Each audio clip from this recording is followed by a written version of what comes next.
on, guys. Come on, boys. Come on, boys. As long as we keep them within their boundaries, everything is okay. Some of them will challenge a little more, and it takes maybe a few extra days to get them to get through this lesson, whatever that lesson would be, of just laying on their back or just holding or just accepting us. And he's supposed to be watching Joan. She gets him looking. Thank you. Going, What a no, good not, boy. I don't think so.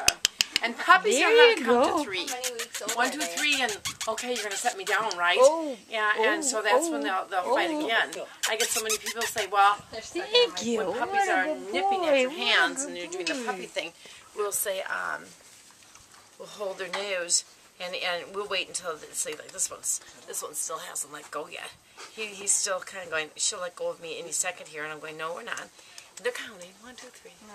And when he really relaxes, I'll let go. But most people will let go too soon and they start chewing on him again. So you didn't hold long enough. Well, I held 10 minutes. I said sometimes it takes 10 minutes to do, especially with a puppy. But what we like to do with them on their side like this is because when they're, you know, as they age and they go out hunting, they're going to get injured. I mean, that's just inevitable in a hunting situation, and so most of the time when they get injured, you want to be able to examine them. Well, if they're used to being on their side and laying on their side and not fighting, well, then we can really rotate their arms and their legs, and, you know, check them out on their side, and they aren't fighting us, you know. Or if, a lot of times there'll be something in their mouth, so we want to check to be able to check their mouth out and not really, you know, bite and chew on us and stuff like that. So we want, that's all as they age and get older. That's why a lot of this comes in the hand, you know, handy, because then, oh, I'm okay, you know, that I trust this person, it'll be good. You know, they're not going to hurt me, they're not going to do anything. I'm just going to lay on my side and I'm going to check out. Again, going back to the veterinarian likes to be able to manipulate their legs. You know, we have Lyme's disease around here.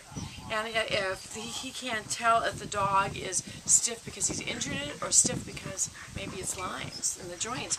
And sometimes I've heard vets say, oh, I can't tell because they're so stiff. It's up above again, it's a little more intimidating. And also not as secure because I don't have them tight with me. Right. This is just, so it's a little different.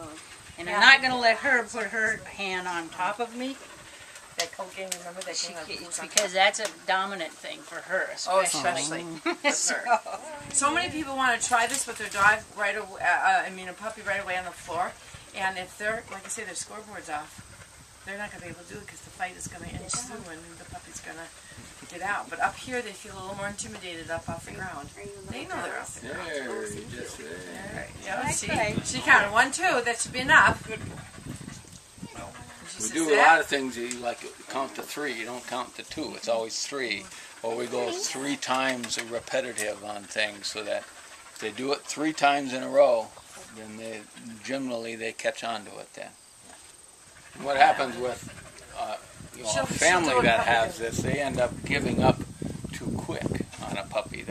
You know, they'll do it once, they'll do it twice, and then the puppy will get away, and then, oh, that's good enough, let's go out and play, and we just go run around the yard or whatever.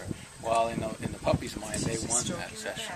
You might think you won 2 out of 3, but he won 1, and that's all he needs to know, that he won.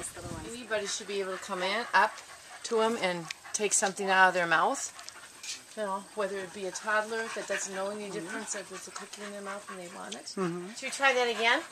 Here, this one I'll let you. This one I'll let you eat. But sometimes you just don't get it right away. And she's real excited. But I determined when she got it. More, she's playing with the ears, because our dogs need their ears cleaned quite a bit. We have floppy ears that go down, and you get into a water situation like it is now. There's lots of bacteria. So our dogs' ears are checked quite a bit. It's the environment, too, that they're in. And like Margaret said, the structure.